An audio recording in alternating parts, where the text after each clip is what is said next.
Go, Rotus, because of time. Rufai, good morning. Ayo, good morning. Dr. Batin, good morning. Our viewers, good morning. We begin with the TikTok deal.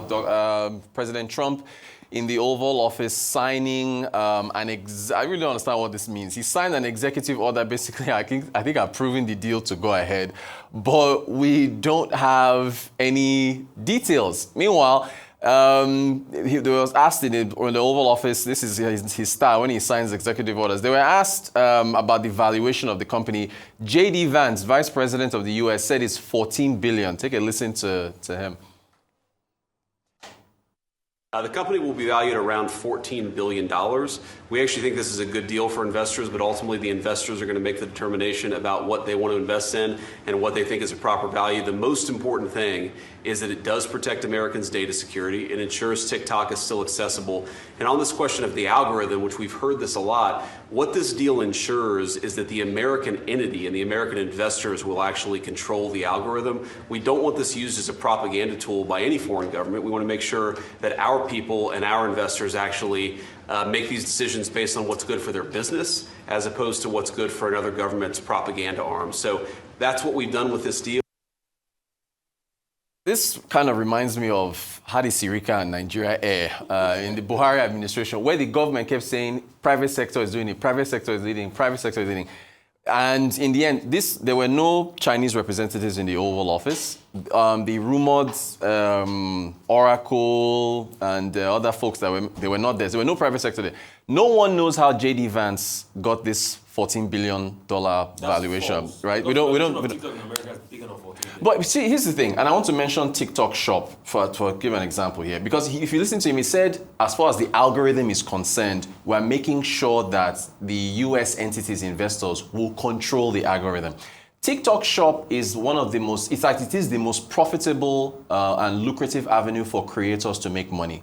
You can do a 30-second or 60-second reel on TikTok Shop. If your followers like it, they can buy that item almost immediately. And they make more money from TikTok Shop than they do from Instagram and other platforms. And what is being tossed around is that the algorithm for TikTok Shop is part of the total algorithm for TikTok as we know it. So what is being suggested now is that if J.D. Vance is saying that the U.S. investors are going to control the algorithm for U.S. users alone, they would essentially have to have another app, right? In order that is separate from what we have now. And if you do that and make people have to go and leave the present app and download another app and upload their followers, you're going to lose a lot. Christmas is coming up now. A lot of creatives are looking forward to selling a lot of things. They got their ambassadors and they partner with businesses that will be selling these items.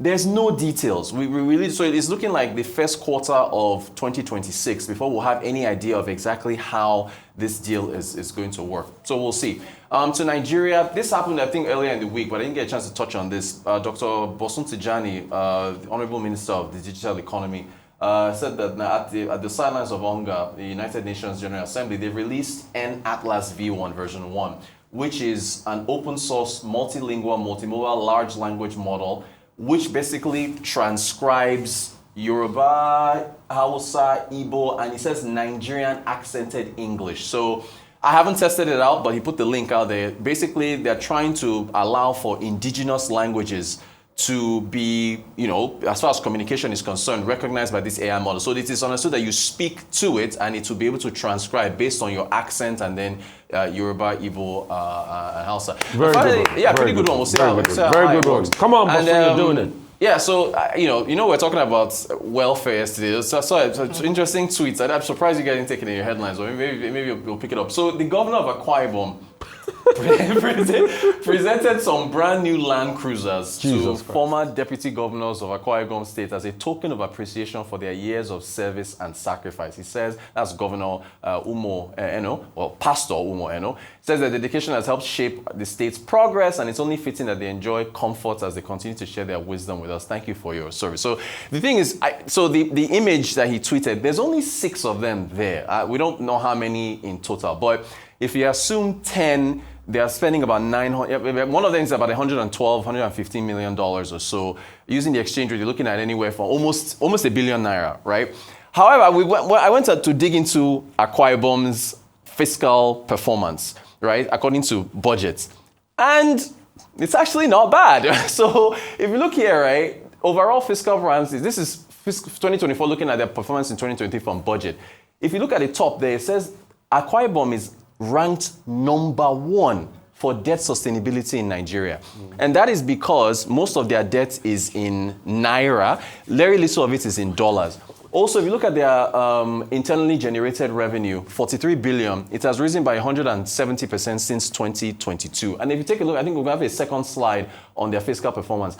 Akwa Ibom, if you look at the top left of the screen, operating expenses and loan repayments versus total revenue, excess of 225 billion. So they were able to meet their expenses and have excess. And then the last slide, although 90% of their revenues are dependent on FAC, they are very dependent on the government, but it's how they put it. And if you look at this last thing, so you can see the debt, most of the debt is in Naira. Listen, look at the total debt charts to the right. It's actually coming down.